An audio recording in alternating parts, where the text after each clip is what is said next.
अस्सलाम वालेकुम, मैं हूं अतहर काज़मी। मौजूदा हुक्मरान जब ऑपोजिशन में थे तो ये हर वक्त महंगाई की बात करते थे।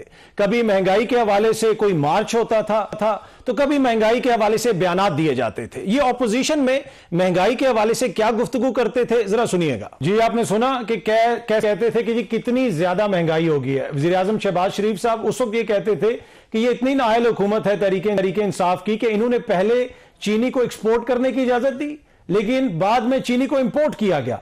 अब भी ऐसा ही हो रहा है, लेकिन फर्क एक है। फर्क यह है कि इस दफा जब चीनी एक्सपोर्ट हुई तो जो मौजूदा वजीर आजम है उनके बेटे की शुगर मिल से भी चीनी को एक्सपोर्ट किया गया। और जो कीमतों का जिक्र कर रहे थे बिलावल साहब, दाल हो जाए, चावल हो जाए, आटा हो जाए, आज हर चीज की कीमत ज्यादा है। जिस तरह मरियम नवाज साहबा को आपने सुना, वो पूछ रही थी कि लोग कैसे अपने गैस के बिल अदा करें। आज रियलिटी यह है कि गैस की कीमत में यानी बिलों की कीमत में 200 से 500% तक इजाफा हो चुका है। कुछ सार्फिन के लिए इजाफा इससे भी ज्यादा है। तो वो लोग जो हमेशा महंगाई की बात करते थे, महंगाई को कम करने की बात करते थे, क्या वजह है कि इक्तदार में आके ये महंगाई को कम नहीं कर सके। आज के प्रोग्राम में इस हवाले से भी गुफ्तगू कर। उसके साथ साथ इस वक्त इमरान खान साहब की बहनें अडयाला जेल के बाहर बैठी हैं। आज मंगल के रोज हमेशा की तरह खान साहब की मुलाकात का दिन था, लेकिन ना वकला की मुलाकात हो सकी, ना बहनों की मुलाकात हो सकी। तो क्या मुलाकात करवाई जाएगी या फिर हुकूमत दोबारा कोई एक्शन वगैरह करेगी? और अब भी क्या कोई ऐसा चांस है कि तहरीके इंसाफ और हुकूमत के दरमियान मुज़ाकरात वगैरह हो जाएं? इस पर भी गुफ्तगू करेंगे। कुछ मजीद खबरें भी हैं, कोशिश करें अपने मेहमानों से उनके ऊपर भी रोशनी डलवाएं। इन सारे मामलात पे गुफ्तगू करने के लिए हमें ज्वाइन कर रहे हैं स्टूडियो में पाकिस्तान तहरीके इंसाफ के रहनुमा और माहिर कानून फैसल चौधरी साहब। सर, आपका बहुत बहुत शुक्रिया। और वज़ीर आज़म के इकोनॉमिक अफेयर्स के कोऑर्डिनेटर राना एहसान अफजल साहब ने भी हमें ज्वाइन किया। सर, आपका भी शुक्रिया। और सीनियर सहाफ़ी और एंकर पर्सन मुनीब फारूक साहब भी हमारे साथ हैं। मुनीब साहब, आपका भी शुक्रिया। राना साहब, मैं जरा आपसे शुरू करना चाहूंगा। ये महंगाई का आप लोग बहुत ज्यादा सेंसिटिव थे, आप लोग महंगाई के हवाले से। अब महंगाई में इजाफा हुआ है जब से आप लोग आए हैं, तो क्या वजह है कि आप लोग महंगाई को कंट्रोल नहीं कर सके? बिस्मिल्लाहिर्रहमानिर्रहीम। देखिए, महंगाई में तो इजाफा बहुत ज़्यादा हुआ जब इकॉनमी मिसमैनेज हुई और ये 38% तक चला गया। अब तो ये बहुत नीचे आया है और कंट्रोल में आया है और इस वक्त मेरे ख्याल से 6.1% के करीब महंगाई की जो शरह है। महंगाई बढ़ने की शरह है, लेकिन जो कीमत पिछले साल थी, इस साल अगर अंडा पिछले साल 10 का था तो इस साल उससे ज्यादा महंगाई है। महंगाई बढ़ने की जो शरह है उसमें काफी कमी, वाज़ेह कमी आई है। देखिए, जो महंगाई, लोग उसमें कमी कैसे महसूस करेंगे कि लोगों की कुव्वत खरीद अगर बढ़े, और उसके लिए देखें, ये हमें तस्लीम करना होगा कि जब तक आप एक इस मुल्क जैसा पाकिस्तान है जहां 2-2.5% पॉपुलेशन की ग्रोथ रेट है, तो यहाँ आपको जो तरक्की की शरह है वो कम से कम 6-7% होगी। तो लोगों की कुव्वत खरीद जो है वो बढ़ेगी और लोगों को लगेगा कि जो है चीज़ें उनकी गिरफ्त में हैं और वो अपना एक बजट जो है बेहतर तरीके से चला सकते हैं। अभी हम उधर नहीं पहुंचे। जिस शरह पे आपको हुकूमत मिली थी, 6% पे हुकूमत मिली थी, तो अभी दोबारा आप वहां तक नहीं पहुंचे। नहीं, देखें, 6% पे अगर हमें मिली थी जो तरक्की की शरह, तो उसके साथ हमें खसारा भी मिला था जो 18 अरब डॉलर का था। तो ऐसी तरक्की हमें नहीं चाहिए कि जिसके अंदर आपका जो करंट अकाउंट डेफिसिट हो वो 20-25 अरब डॉलर का हो और आपको कुछ को लेके दुनिया भर में जाना पड़े और फिर आपकी इकोनॉमी कोलैप्स हो जाए। यही तो अलमिया है जिसको हम दुरुस्त करने की कोशिश कर रहे हैं। और ये जो रिफॉर्म्स जो सारी हो रही हैं कि जब आप अपनी बिजली की कीमतें आपने नहीं बढ़ाई तो आपके गर्दिशी कर्जे जो हैं वो 250 अरब तक चले गए थे। सर, गर्दिशी कर्जे तो आपके गैस के भी ऊपर चलेगी और गैस की कीमतों में आप लोगों ने कई 100% इजाफा किया है, फिर भी गर्दिशी कर्जे ऊपर। अब सारे ये काबू में आ रहे हैं और इनका जो अब रुझान है वो नीचे की तरफ। महंगाई पे पर्चे दे रहे हैं आप, कैसे काबू जैसे पीटीआई वालों को काबू? नहीं, देखें, रिफॉर्म्स हैं। अभी आपने आईपीपीज रीनिगोशिएट की, आपने बहुत सारी उसमें रिफॉर्म्स की। अब आप उनको जो है वो लाइबिलिटीज को आप पाक कर रहे हैं, कोई फाइनेंसिंग करके कवर कर रहे हैं, तो अब वो गर्दिशी कर्जों को आप काबू में कर रहे हैं और कमी आई है इनमें वाकई। तो ये रिफॉर्म्स का एजेंडा है जो कि पेनफुल है और इसके अंदर, लेकिन हमें अभी देखें, इस हुकूमत को भी तकरीबन 2 साल हुए हैं और इसके अंदर जो स्टेबिलिटी हमने अचीव की है, जिसमें आपकी सूद की शरह नीचे आई है, आपकी महंगाई की शरह नीचे आई है, ओवरऑल आपने आपके रिजर्व्स बढ़े हैं, आपकी जो मुल्क जो क्रेडिट रेटिंग जिसको दिवालियेपन के साथ गिनवाया जा रहा था वो क्रेडिट रेटिंग्स आपकी बड़ी बेहतर हुई हैं।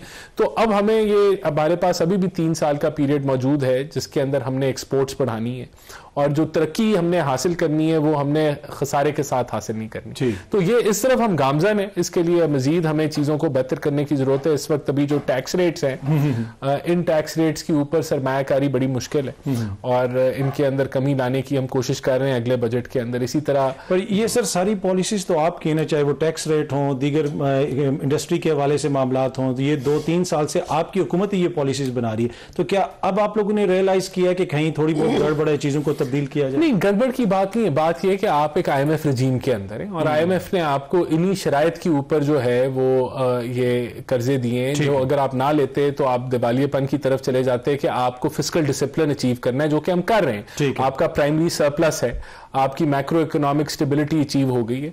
तो इन मुश्किल वक्त के अंदर आपने ये रिफॉर्म्स ऐसी करनी है कि आपका जो ट्रेड इंबैलेंस है वो बेहतर हो। तो हम उसके ऊपर गामजन हैं, हम कोशिश कर रहे हैं कि एक्सपोर्ट जो है वो बढ़े और हम पुरुमीद हैं कि 1-1.5 साल में आपको नताइज नजर आएंगे। चौधरी साहब, आप भी काफी पुरुमीद मुझे नजर आ रहे हैं। जब वो गुफ्तगू कर रहे थे तो आप थोड़ा सा मुस्कुरा भी रहे थे। आपको लगता है कि ये अचीव कर लेंगे? राणा साहब से मेरी रिक्वेस्ट है कि वो को और कुछ करो ना करो, गिनती तो सीधी कर लो। आप 2022 अप्रैल से आए हुए हैं भाईजान, 2 साल नहीं हुए आपको। मुल्क पे मुसल्लत हुए आपको काफी देर हो गई है और मुल्क को आपने टका के इस अवाम को, मुल्क को सजा दी है आपको वोटें ना देने की। आप ये जो फिगर्स एंड फैक्ट्स एंड ये सारे इस्तेमाल कर रहे हैं तो उसका जो अवाम है वो इस तरह से उसको जो है वो नहीं देखते। ठीक, जिम्मेदार उसको आपने जिंदा फांसी चढ़ा दिया। पहले गंदम, मूंजी, गन्ना, मक्की, यू नेम दिस, आप कह रहे हैं जी 5% हमें एक्साइज यूरिया पे लगानी है। फसल आपकी पहले जो है वो बाजी नहीं खरीद रही, ऊपर से अफगान ट्रांजिट ट्रेड बंद है जिसकी वजह से perishable, non perishable, edible items जो है वो भी आपके ज़ाया हो रहे हैं। इंडस्ट्री एप्टमा कहता है 1 लाख बंदा निकाल दिया है। 100 मिलें बंद हो गई हैं, उन्होंने इश्तिहार दिया हुआ था अखबार में। लूमें बंद, मिलें बंद, सांस बंद, आज़ादी बंद, आइन बंद, कानून बंद, सियासत बंद, ठीक है, सब कुछ बंद। खुले कौन ने? राणा साहब और इन्हों के लीडर। वो पाकिस्तान कभी कभी आते हैं, अपना वज़ीर आज़म साहब, ठीक है, मेरे ख्याल में कोई 145 दौरे कर चुके हैं पिछले 45 दिनों में। वो नहीं, 45 दिनों में 145 दौरे कैसे हो सकते हैं? नहीं, वो जी कर देते हैं। वो एक दिन में 5-5 मुल्क भुगताते हैं। पता नहीं कि जहाज रेंज कर रहे हैं, जहाज जा रहे हैं, वो मजा ऊटे ले रहे हैं। अच्छा, झूठे ले रहे हैं। तो पर आपको ये इकोनॉमिक सिचुएशन और ये महंगाई वगैरह कम होती है? नहीं, मुझे बताएं इन कम, और सर मुझे ये बताएं कि इनकी मैशत पे, सियासत पे, आइन पे, कानून पे, लॉ एंड ऑर्डर पे, गवर्नेंस पे, इनकी टेररिज्म पे किसी जगह को डिलीवरी है किसी एक फ्रंट के ऊपर? ठीक। और जो इनकी सपोर्ट कर रहे हैं, अनप्रेसिडेंटेड सपोर्ट कर रहे हैं, सारी इनके जो नलायकियों के वो अपने जो वरमाला है वो अपने गले में डाल रहे हैं। मुझे तो समझ में नहीं आती। ठीक है कि इतने एक होता है, देखें आप नलायक आदमी को ना कह सकते हैं कि सर ये आप इसको ये काम करें, बाकी तो अचीवमेंट उसने खुद करनी है। इनको अब वो कहते हैं जी कि पहले अन्य दा काम कराओ नाल उन्होंने घर छड़ के आओ। मतलब यार खौफे खुदा नहीं, इतने भी बुरे हालात नहीं, आपने तो बहुत ही ज्यादा डूम एंड ग्लूम पे पेंट कर। नहीं, मैंने मतलब अच्छा अच्छे हालात में से आप इनमें से मुझे 3 अच्छे हालात बता दें। 3 आप बैठे हुए ना, 3 आप हैं, मुनीब साहब है और राना साहब है। जरा मुनीब साहब के पास जाता हूं। मैं आगे जल्दी से बता देता हूं। आपके रिजर्व $14.5 अरब के ऊपर खड़े हुए हैं, जो कि आपकी इंपोर्ट का तकरीबन 3-2.5 महीने का कवर है, जो कि पहले वो भाई आपकी स्टेबिलिटी, आपकी करंट, सुन तो ले यार, सुन ले, सुन ले। अच्छा, नाराज भी हो जाते हैं। एक तो आपकी कर दे कि कोई नहीं, 1% रोस्ते भी जाते हैं, आधा परसेंट बनो सोनी उतो सुती उठी। नहीं प्लीज, नहीं कंप्लीट करें। महंगाई सिंगल डिजिट के ऊपर है, आपकी क्रेडिट रेटिंग बेहतर होगी, मैं आपको 10 और गिनवा दूं, लेकिन आप कह रहे हैं वो प्लेटफॉर्म बन गया है कि जहां से चीजें बेहतर हो सकती हैं। अच्छा मुनीब साहब, ये हमने बात की महंगाई की, एक चीज ये भी बार बार सामने आती है कि अगर मौशी फ्रंट के ऊपर कुछ अचीवमेंट्स हो जाती तो जो सियासी बहरान है वो इस नौयत का ना होता। आज इमरान खान साहब की सपोर्ट होती तो हो सकता है कि हुकूमत के पास एक काउंटर पॉलिटिकल नैरेटिव भी होता। आपको लगता है कि वो जो काउंटर पॉलिटिकल नैरेटिव लेके आना है उसमें कहीं ना कहीं हुकूमत नाकाम रही है और मईशत भी उसमें एक वाजे रीजन है?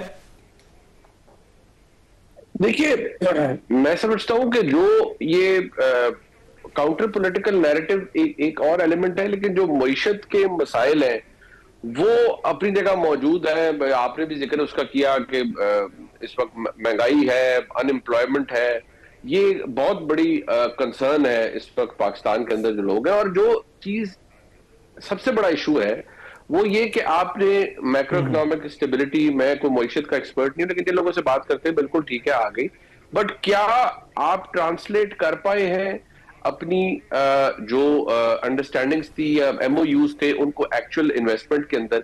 वो अभी देखना बाकी है। उसके अंदर बहुत से प्लेजेस तो अपनी जगह मौजूद है, लेकिन क्या वो ट्रांसलेट हो रहे हैं इनटू रियल इन्वेस्टमेंट?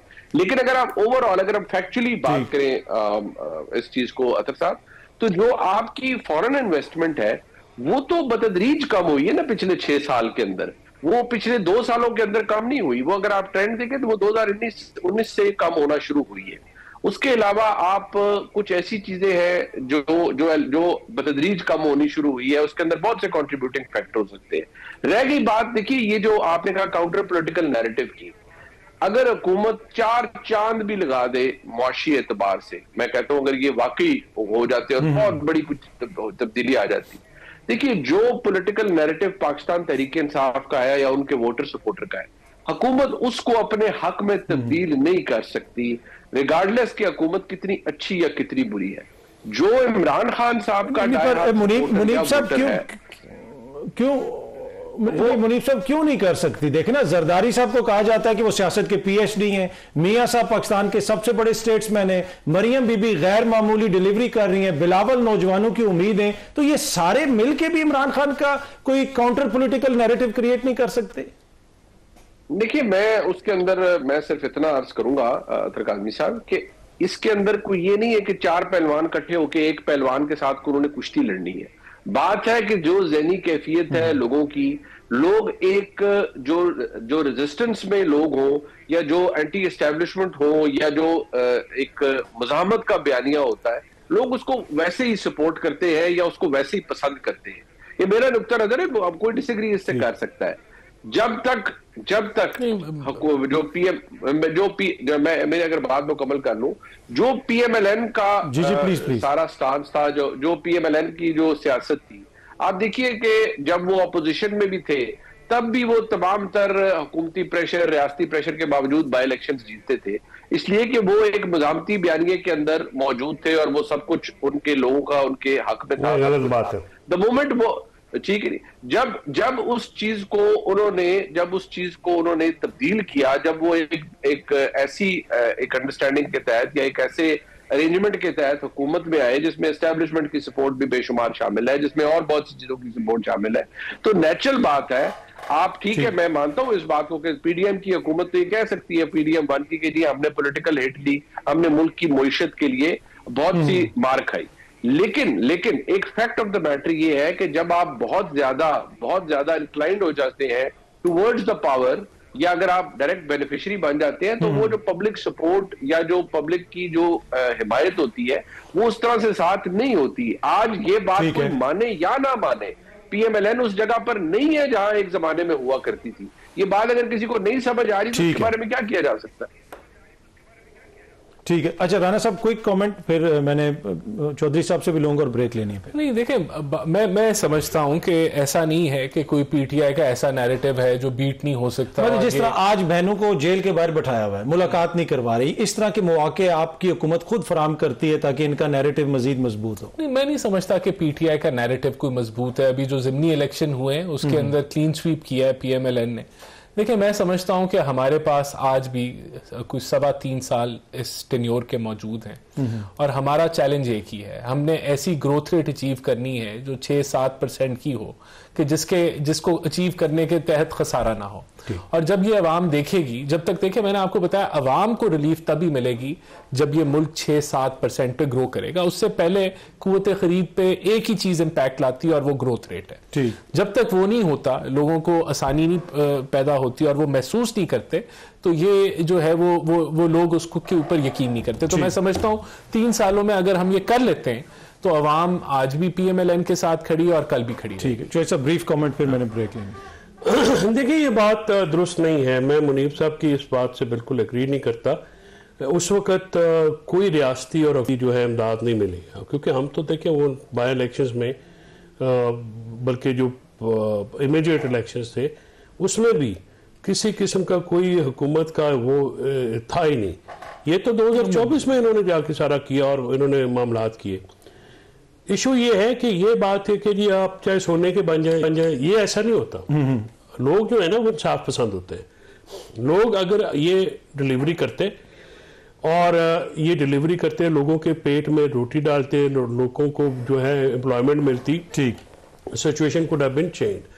प्रॉब्लम ये है कि एक तो इन्होंने जो है वो खून मारा जमहूरियत के ऊपर 2022 में, फिर उसके बाद डिलीवरी नहीं की। जैसे सियासी नैरेटिव इनका क्या है, आप मुझे बता दें, ये नैरेटिव की दुनिया है। जब तक आपके पास एक बयानिया नहीं होगा आप कुछ नहीं कर सकते। इमरान खान की जेल से अंदर बैठ के आप मुलाकातें क्यों नहीं कराते? उसके पैगाम से आपको डर है ना कि वो पैगाम आता है, वो हालांकि वो सिर्फ पैगाम ही आता है। उनकी जो टीम है बाहर, ठीक है, वो इतनी इनकेपेबल है कि वो उसको प्रोसेस ही नहीं कर पा रही, ट्रांसफॉर्म ही नहीं कर पा रही इतनी पॉपुलैरिटी को पोलिटिकल कामयाबी में।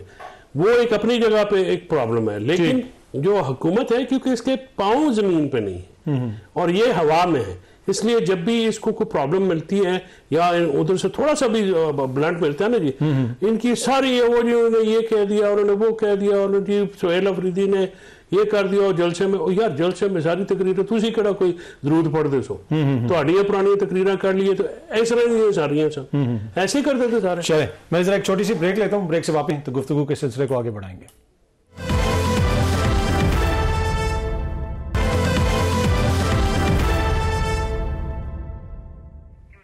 वेलकम बैक जी। अच्छा राना साहब, जिस तरह पहले भी जिक्र हो रहा था कि आज खान साहब की मुलाकात का दिन था, लेकिन अब तक तो यही इतलात है कि खान साहब की बहनों की मुलाकात नहीं हो सकी, तो क्यों इसको आप लोग इशू बनाते हैं? मुलाकात करवा दिया करें, अदालत का हुक्म भी है। मेरे ख्याल से अब तो इसमें इससे ज्यादा क्लैरिटी नहीं हो सकती कि इशू हमारी तरफ से नहीं है, इशू खान साहब की तरफ से है।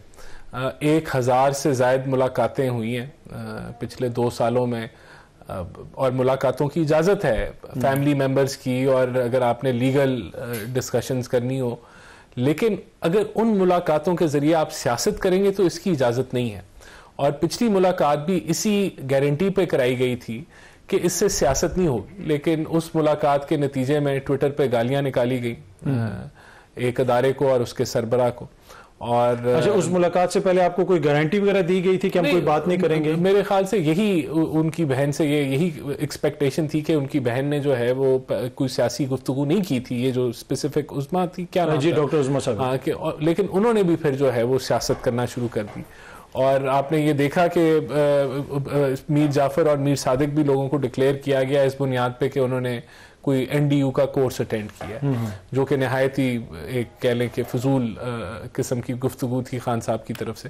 बहरहाल इसकी इजाजत नहीं है। तो अब तो जो ट्विटर वो इस्तेमाल करते हैं, क्या ट्विटर को बंद करने के हवाले से भी आप लोग कोई मुशावरत कर रहे हैं? सिर्फ उनका अकाउंट तो आप बंद नहीं कर सकेंगे, वैसे तो अदालत में भी एक मामला चल रहा है। नहीं, हमें किसी के अकाउंट को बंद करने की जरूरत नहीं है। बात यह है कि एक आदमी जो जेल में है उसको सियासत की इजाजत नहीं है। अगर वो सियासत करेगा, मनफी नफरत अंगेज सियासत करेगा, तो उसको हुकूमत फैसिलिटेट नहीं करेगी, मुलाकातें नहीं कराएगी और मुलाकातों का सिलसिला बंद हो जाएगा। तो ये ऑब्वियसली अब ये जब तक ये सिलसिला जो है कोई इस तरह के इक्विलिब्रियम पे रीच नहीं करता या बैलेंस पे रीच नहीं करता कि इस चीज की कोई गारंटी हो कि ये मुलाकातें जो हैं इससे सियासत और वो चीजें नहीं स्टेम करेंगी, तो मेरे ख्याल से मुलाकातें नहीं होंगी। तो और ये गारंटी, बातचीत का इम्कान है कि बातचीत करके मामलात को थोड़ा सा ठंडा कर लिया जाए और मुलाकात भी हो जाए, जिस तरह मैं शुरू में भी कह रहा था, अभी भी कोई चांस है उस हवाले से? देखिए, ये तो अब पीटीआई पे डिपेंड करता है ना कि वो अगर अप्रोच करती हैं हुकूमत को और इस तरीके से कोई इस चीज़ की कोई जो है कोई गारंटी देती हैं कि ऐसा नहीं होगा तो ये मुमकिन है, मैं इसको रद्द नहीं करूंगा। लेकिन जब तक ऐसा कोई हमें मुलाकात नहीं होगी, मैं नहीं समझता कि मुलाकात होगी। खासतौर पर जिस तरह की खतरनाक और नफरत अंगेज बातें खान साहब ने की है, इसकी तो कोई गुंजाइश नहीं है और इसको टॉलरेट नहीं किया जाएगा। पॉजिटिव सियासत करें तो फिर ये देंगे। पॉजिटिव सियासत से इनकी मुराद ये है कि खान साहब हर मुलाकात के बाद कहें थैंक यू, आपने मुझे कैद तन्हाई में रखा, थैंक यू आपने मेरी सारी किताबें रोकी, थैंक यू आपने मेरी बीवी से मुलाकात नहीं कराई, थैंक यू आपने मेरी बहनों के ऊपर जो है वाटर कैनन यूज़ किया, मेरे वर्कर्स को जो है वो आपने 34,000 वर्कर्स के ऊपर जाली मुकदमे बनाए, मेरे एमएनए की आपने टांग तोड़ दी, ठीक है जी, थैंक यू वेरी मच। ये है पॉजिटिव सियासत। अब मुझे बताएं अल्लाह के बंदो, अपनी मंजी थले भी तो डांग फेरो, तुसी कर की रहे हो। आप हर मौके के ऊपर जो है आपका जो फेस है वो एक जालिमाना और आमराना और कुफराना किस्म की जो है वो आपका हो गया। खुदा न खास्ता कुफराना मतलब कि तो नहीं मतलब अच्छा किसी भी एक लफ्ज़ से डर जाते हो। अच्छा बीप ला देना, नहीं जालिमाना अच्छा बीप ला देना। अब गुजारिश ये है, असल में ये फॉलोअर खान साहब के ना जो फतवे लगाते थे तो अब वो भी नहीं फतवे क्या आपके काम यार हम दूसरी साल काफिर बना दो यार, आपने ये मेटाफोरिकली वो कह रहे हैं, मेटाफोरिकली कह रहे हैं नहीं कुछ होता ਤੁਹਾਨੂੰ ਕੀ ਹੋ ਗਿਆ ਤੁਹਾਨੂੰ मतलब ਤੁਸੀਂ लफ्ज़ों तो क्यों डरते हो। ठीक है, इशू ये है कि अब इसके मतलब राणा साहब के साथ तो मेरा दिल भी नहीं करता ना बात है। ये खुद राणा साहब आजकल अपने आप से भी बात नहीं करते। टिकट इनको दिया नहीं, इतनी खिदमत, इतनी कौन सा टिकट नहीं दिया इनको? मैंने कहा वो पता नहीं किसको दे दिया, किधर से? हल्के से इनके हल्के से काबीना में इनको क्या जरूरत है टिकट? किनको? राणा साहब नहीं जो हल्के की सियासत इनके वालिद भी करते रहे, ये भी करते हैं। खैर एनीवेज इनका और कादर मंदोखेल का दुख एक जैसा है, मैं शेयर करता हूँ, मेरे भाई हैं तो ठीक है। सर गुजारिश ये है बिल्कुल सिंपल सी बात है, इसको जूम आउट करें। ठीक, आप पीटीआई या गवर्नमेंट या फैमिली स्पेसिफिक ना रखें, आप ये देखें कि इस सारी चीज से एक आपका तासुर क्या नेशनल मीडिया में, चलो नेशनल मीडिया को तो आपने गैग कर लिया, इंटरनेशनल मीडिया में क्या आपका तासुर? नेशनल मीडिया किधर गैग हुआ? आप बैठे हुए इधर जो है जो उस वक्त से बातें कर रहे हैं और साथ ये भी कह रहे हैं कि गैग हो गया। सर आप जरा लेके आए ना लीमा आपा को, नौरीन आपा को और आप अपना जवाब जारी रखें। अच्छा थैंक यू। मेरा प्रोग्राम बंद कराओ, नवा मैं आया नहीं मैं कह रहा हूँ अपना जवाब। अच्छा गुजारिश ये है कि उनकी है ना, इमरान खान साहब की वीडियो नहीं चल सकती, क्लिप नहीं चल सकता, आवाज नहीं चल सकती, ठीक है। तो सर देखे ना आपके दौर में मियां साहब के साथ भी यही होता था, देखे ना, ये कोई पहली दफा तो नहीं, और उस दौर में भी देखे ना मियां साहब के साथ भी। अच्छा मुझे ये बताएं कि चले हम तो बड़े आमर थे, हम तो बड़े खराब थे, ये तो बहुत अच्छे हैं, ये तो बहुत बीवी बच्चे हैं, इन तो कभी जिंदगी में काम ऐसा किया ही नहीं, इन्होंने तो हमेशा अच्छे अच्छे काम किए। इन्होंने जरदारी साहब को 11 साल तो इमरान खान ने अंदर रखा, इन्होंने थोड़ी रखा है। जनरल जिलानी इमरान खान को लेके आया था, वो तो नवाज शरीफ साहब ने रिवोल्ट किया था, ठीक है। वो पीएम जो जुनेजो साहब की पीठ में छुरा तो हमने जो घोंपा था, इन्होंने थोड़ी घोंपा था। जो तोई साहब की टांगे हमने काटी थी, इन्होंने थोड़ी काटी थी, ठीक है। फिर उसामा बिन लादेन से हमने पैसे लेके बेनजीर भुट्टो की जो है वो हुकूमत गिराने की कोशिश की थी। इल्जाम है ना, कोई किसी अदालत में साबित तो नहीं हुआ ना? केड़ी अदालत? अच्छा इस अदालत में जो साबित हो जाए उस पर तो लोग बिल्कुल यकीन नहीं करते, ये भी मैं आपको बता दूं, ठीक है। ये अदालतों ने माशाल्लाह इतनी अच्छी रेपुटेशन अपनी कर ली है, मैं तो उस पार्ट एंड पार्सल हूं। यकीन करें अदालत पे लोग जो है वो अब ये कहते हैं कि तबर्रा करते हैं खुलेआम, ठीक है। ना जजों की इज्जत है ना अदालत की इज्जत, वकीलों की तो पहले ही माशाल्लाह नहीं खुदा ना खास्ता ऐसी बात नहीं है। वो जब हक में फैसले आए तो सारी सियासी जमातों को अदालतें बड़ी अच्छी लगती हैं, मुखालिफ फैसले आ जाएं तो बुरी लगती है। आए तो सही ना। अब बात यह है कि हक या मुखालफत की बात तो जब करें जब आपका केस लगे। खान की पिटीशनें पड़ी, अपील, वो अपना पापा के फावे हो गए अर्ली हियरिंग, वो अर्ली हियरिंग नहीं लगती। मतलब हर मतलब जेड़ा पन्नो लाल है यार, मतलब उसको तुम सुनते क्यों? फासला करना कानून के मुताबिक, आपसे कौन सा अच्छे फैसले की तोको है भाई? नेगेटिव ही कर दो। मैं जरा मुनीब साहब को शामिल करता हूँ। मुनीब साहब, ये जो मुलाकात का सारा हमेशा शोर पड़ता है और बहुत सारे लोग पहले भी कहते रहे और हुकूमती शख्सियात भी बार बार कहती हैं कि इस माहौल के अंदर मुलाकात नहीं होगी। आपको लगता है कि अब ये स्टेटस को बरकरार रहेगा, खान साहब की मुलाकात नहीं होगी? आपको चीजें किस तरफ जाती हुई नजर आ रही हैं? क्लैरिटी दे दूं इस सवाल का जवाब देने से पहले कि जो मैंने जिक्र किया था जी। एक तो चौधरी साहब ने कहा कि उन्होंने 2022 में शबखुन मारा थे, 2018 में कौन सा जेन्युइन मैंडेट पीटीआई लेकर आई थी? जनरल बाजवा के कंधे पे चलते हुए 100% जेन्युइन में आए भाई, आपके साथ बैठ के फॉर्म 45 आप उसके निकाल लो और आप निकाल लें। सर जान दो ना सर, तो आप उधर हैं चौधरी साहब, इसलिए आप खप डाल सकते हैं, मैं आपके साथ नहीं हूं ना। मैं वहां होता तो मैं भी आप जितनी ऊंची आवाज में नहीं, मैं तो आपके सामने भी खप डाल लेता हूं सर, अल्लाह का शुक्र है, मैं तो सच्चा आदमी हूं। नहीं वही मैं कह रहा हूं ना, मुनीब भाई अपनी बात कंप्लीट कर लें। अच्छा बिस्मिल्लाह मुनीब भाई आप अपनी बात कंप्लीट करें। आपको वो मैंडेट, आपको वो 100% दुरुस्त मैंडेट लगेगा, बिल्कुल लगे, लेकिन वो 100% दुरुस्त मैंडेट नहीं था ना। बाजवा साहब ने और फैज हमीद साहब ने आपको इक़्तिदार दिलाया, यार छोड़ देना। दूसरी बात रह गई कि जब इमरान खान साहब को निकाला गया, कोई शबखुन नहीं मारा। जिन बाजवा साहब ने आपके प्लेटलेट्स वैसे किसने डाउन कराया? और नहीं, मेरी बात सुन लेना, बात सुन ले, बात पहले मुकम्मल हो जाए, फिर आप जरूर सवाल करें। जो साहब गुजारिश ही है, 2022 में जी आप करें बात। हुकूमत आपकी गिराई, जो उन्होंने ही आपकी हुकूमत गिराई, जिन्होंने आपकी हुकूमत बनवाई थी बाजवा साहब ने, जिन्होंने आपके साथ लोगों को खड़ा किया, उन्होंने कहा भी लाओ तरीके में इत्तेमाद चक्कर ला लो इन्होंने, वो खान साहब को अगलों ने उठा के बाहर फेंक दिया। खान साहब तो उसके बाद पॉपुलर हो गए। खान साहब ने अपनी जो उसके बाद बाई इलेक्शंस जीते, जो 85% वो जुलाई में जीत गए थे, तकरीबन ऑलमोस्ट सारे ही जीत गए थे, वो अपनी पॉपुलैरिटी पे खान साहब ने जीते थे। उसमें तो वो उनका मुजामती बयान किया था जो उन्हें आगे ले गया। रह गई बात, आपने कहा अवाम बड़े इंसाफ पसंद होते हैं, इतने उस्मान बुजदार साहब कड़ी दुध शायद ये नारा ला गए पंजाब के, आपको पंजाब में इतना ओवरवेलमिंग मेजोरिटी का वोट मिला 2024 के अंदर, यार छोड़ देना। लोग ये चीज नहीं देख रहे होते। अगर सर इमरान खान का वोट है ना राय साहब? नहीं, और चौधरी साहब यही तो मैं बात कह रहा हूं सर, वो कई बुजदार ने का वोट नहीं था। सर मेरी बात सुने ना, नहीं था ना को काम, या तो खान साहब का बेहतरीन प्रोडक्ट थी उस्मान बुजदार जो आपने पंजाब को दिया। आप भी जानते हैं, मैं भी जानता हूं आपके खुद क्या जज्बात थे उनके इक़्तिदार के हवाले से उस्मान बुजदार साहब के, वो आपको भी पता है ना। तो क्या उस बेहतरीन प्रोडक्ट और सर्विस डिलीवरी की वजह से लोगों ने वोट दिया? नहीं, वो इमरान खान नहीं, तो बड़े बड़े तोहफे तो अभी भी है। मैं नाम गिनवाऊं तो फिर आप कहेंगे बात ये है करते हैं कि चले। अब देखिए मेरी बात सुन रहे हैं, अब मुझे क्योंकि आपकी बात बीच में वो आवाज बंद होगी, मुझे नहीं समझ रही जो साहब ने क्या कहा है, लेकिन मैं सिर्फ इतना जरूर अर्ज कर दूं कि ये बातें हमें कॉन्टेक्स्ट में रख के चलनी चाहिए। हमें ये नहीं कहना चाहिए कि फलाने का वो हम ठीक आए थे और बाकी उसके बाद सारे गलत आए, नहीं, ऐसे नहीं होना चाहिए। इस काम से सारे गुजरे हुए हैं, सारों ने अपनी अपनी हिस्से की, वो जैसे कहते हैं ना उसमें एक बेईमानी की हुई है, अपना अपना हिस्सा डाला है। बिल्कुल मुनीब साहब, मैं आपसे ही शुरू करूंगा। मैं एक छोटी सी ब्रेक लेता हूं, मुझे ब्रेक में वापस आता हूं और आपसे यहीं से हम शुरू करते हैं एक छोटी सी ब्रेक के बाद। जी वापस आते हैं।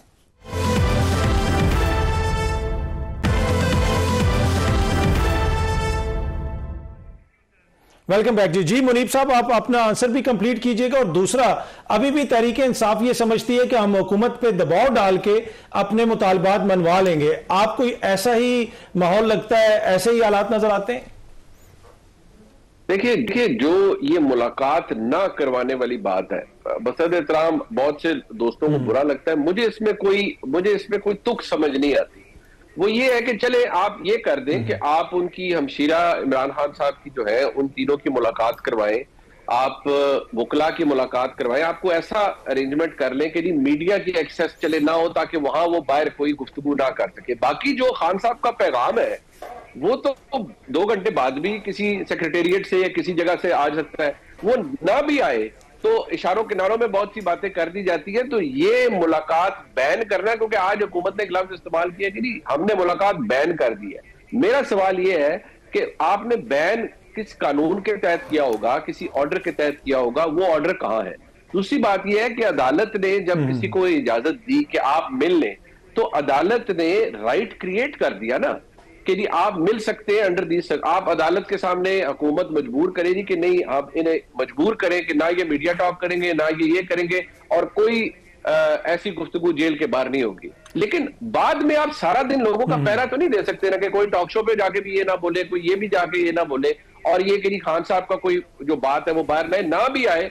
तो जो सोशल मीडिया के ऊपर लोग बाहर बैठे हुए हैं वो पता नहीं क्या क्या बातें कर जाते हैं, और फिर उनका नतीजा जो भी तहरीक इंसाफ या खान साहब को भुगतना पड़ता है। दूसरी बात यह है कि तहरीक इंसाफ बैसियत जमात मजबूत थी है, लेकिन देखिए ना कोई इनकलाब आ सका है अब तक, ना मुझे आता हुआ नजर आ रहा है। बाकी रह गई बात एस्टेब्लिशमेंट के साथ टक्कर लेकर लड़ाई करके, मैं नहीं समझता कि ना इमरान खान साहब को कोई फायदा है, ना तहरीक इंसाफ को बैसियत जमात को फायदा है। मुझे तो कोई इसमें खैर का रास्ता नजर नहीं आता। हाँ, अगर कोई दानिशमंदी करें, सियासी रास्ता निकाले। अभी ये फवाद चौधरी साहब जो बात करते हैं ना, वो कहते हैं हम मिलिटेंट नहीं है, तो वो ठीक बात है कि भाई मिलिटेंट तो नहीं है ना सियासी जमात, आप डंडे लाठी से लड़ तो नहीं सकते, आप बातचीत ही कर सकते हैं। तो उसके लिए कोई यकतरफा सुलह या तस्फिया या कोई इनिशिएटिव तो लेना पड़ेगा, क्योंकि इस वक्त जो अदम एतमाद है एस्टेब्लिशमेंट और पाकिस्तान तहरीक इंसाफ में, वो तो बहुत ज्यादा है। ठीक, अच्छा ब्रीफली बताइएगा, खान साहब को क्या किसी और जेल में भेजा जा सकता है? खबर है कोई इस हवाले से? मैं अर्ज करता हूँ इसकी हवाले से मैं इतना अर्ज करूंगा कि इसकी पॉसिबिलिटी जरूर मौजूद है, और ये अगर जरूरत पड़े या ऐसा कुछ किया जाए तो वो जब होगा तो उसकी 100 तावीलें निकाली जा सकती हैं। लेकिन देखिए, जहां मुलाकात रुक जाए, जहां आप जो अपीलें हैं वो समझे, एक पिछले साल शायद जनवरी में आया था, ये इसी साल जनवरी में आया था फैसला, जी 190 मिलियन का केस है जो उसका फैसला, तो पूरा साल में जब अपील की समाअत के लिए ना हो तो फिर आप, और ना सुनी जाए, तो फिर आप ये कह सकते हैं ना जी कि, और अदालती हुक्म के बावजूद मुलाकातें भी ना हो, तो फिर आप ये कह सकते हैं कि भाई जब कुछ होना होगा तो वो मेरे आपसे या हम चार जो लोग यहाँ बैठे हैं उनसे पूछ के तो कुछ नहीं होगा ना। जब कुछ होना होगा वो हो जाएगा, अब उसके सामने कौन किसी को रोक सकता है। ठीक है जी राना साहब, वैसे कोई ऐसा इरादा तो नहीं हुकूमत का? कल भी एक वफाकी वजीर ममलिकत कह रहे थे कि हो सकता है कि हम ट्विटर पे पाबंदी लगा दें, खान साहब को किसी और जेल में भी भेजा जा सकता है, इस किस्म की खबरें भी गर्दिश कर रही हैं। कोई ऐसा है इरादा, कोई मुशावरत? मेरा नहीं ख्याल ऐसा कोई इरादा है। मैंने आपको अपना ओपिनियन तो बता दिया कि जब तक इस तरह का कोई जो है वो एग्रीमेंट नहीं रीच होता कि जो है ये जो हर मुलाकात के बाद अदारों पे हमला आवर जो ट्वीट्स हैं और जो जिस तरह की मनफी सियासत की जाती है, जिसकी इजाज़त ना प्रिजन रूल्स में है ना जेल मैनुअल में है, मैं समझता हूं कि बिल्कुल ये फैसिलिटेशन नहीं दी जाएगी खान साहब को। पर आप नहीं समझते हमारी तारीख का ये हिस्सा है? मियां साहब जब जेल में थे वो भी सियासी मुलाकातें करते थे, सियासी बातें करते थे, बाहर जब थे वो अदालतों को मतलूब थे, वो तकारीर में एस्टेब्लिशमेंट के हवाले से बड़ी सख्त बातें करते थे। तो ये अनफॉर्चुनेट साइड है हमारी सियासत की, लेकिन ये तो हमेशा से, आप इस दफा कोई नहीं देखिए, ऐसा नहीं है। मैंने आपको पहले भी एक दफा इसका जिक्र किया था कि आप उस दौर को और इस दौर को इसलिए नहीं कंपेयर कर सकते क्योंकि खान नहीं, पाकिस्तान नहीं और रेड लाइन खान है, और फिर 9 मई के वाकयात, और फिर आप इस चीज़ के दर्स देना शुरू कर दें कि जो फौज के साथ नॉर्मल इंटरेक्शन भी करेगा इनका अगर मेंबर है वो पीटीआई का, और उसको आप मीर जाफर और मीर सादिक डिक्लेयर कर देंगे, तो ये आप कुछ और कर रहे हैं। ये एक्सट्रीम ये आप नफरत के वो बीज बो रहे हैं जो कि एक हमारे अदारे अफवाज पाकिस्तान और अवाम के दरमियान में आप एक फूट डालने की कोशिश कर रहे हैं। आप इस मुल्क के अंदर इंतशार ये कहते हैं कि आप लोग इदारों के पीछे छुपने की कोशिश कर रहे हैं, अपनी सियासत है नहीं है, तो फौरन आपकी ख्वाहिश है कि इनकी लड़ाई उनसे होती रहे और हम हुकूमत करते हैं। ये तो अपने पैरों पे कुल्हाड़ी रोज मार रहे हैं ना, हम तो नहीं इनको ये मशवरा दे रहे कि आप अपने पैरों पे कुल्हाड़ी मारें। देखिए सियासत क्या है, सियासत डिलीवरी का नाम है। सियासत KPK में इनको चाहिए एजुकेशन पे करें कि डिलीवर करें, एजुकेशन के प्रोजेक्ट्स डिलीवर करें, वहां बेहतरी लेके आए, हेल्थ पे डिलीवरी दें, कोई लॉ एंड ऑर्डर पे बेहतरी दें, वहां तो इनका 0/0 परफॉर्मेंस है।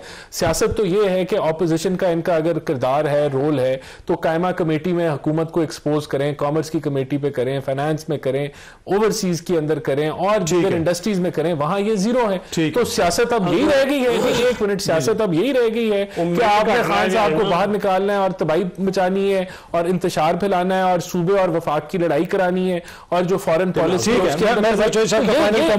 ये तो सियासत नहीं है। ठीक है 40 सेकंड। इनको जमिया जावेद लतीफ के बयान भूल गए कि मरियम नवाज को कुछ हुआ तो पाकिस्तान न खपे। इनको मियां नवाज शरीफ, ख्वाजा आसिफ, एहसन इकबाल समेत सबके बयान भूल गए जो उन्होंने सकूत ढाका पे किए थे। जो कौन से अच्छे बयान थे जो आप, मैं ये बात कर रहा हूँ, हर किसी को अपनी फेवरेट एस्टेब्लिशमेंट चाहिए। ठीक है, आजकल की एस्टेब्लिशमेंट कि ये फेवरेट है या वो उनकी फेवरेट है। जो पुराने थे वो इनके, जब प्लेटलेट्स गिराने थे तब उनके साथ डील कर ली थी। जब तो पुराने तो आपको भी बड़े अच्छे लगते थे उस हम भी कहते थे अब्बू जी हैं, हमारे बंदे भी कहते थे अब्बू जी हैं। नहीं, मैं तो इसमें देखें हम भी माशाल्लाह पूरी क्लैरिटी है इनको पूरी क्लैरिटी। अब लेकिन ये है कि ये चाह रहा था आगे जाते हैं ना, ठीक है, ये तो बहुत ही कुछ कह देते हैं ना, ये तो वो भी कह देते हैं किसी ने नहीं कहा ना, मैं मानता हूं मैं उनका दर्जा ऐसा है, वो मातहत हैं। चलो एक छोटी सी ब्रेक लेता हूं जी, ब्रेक से वापस आ देर में।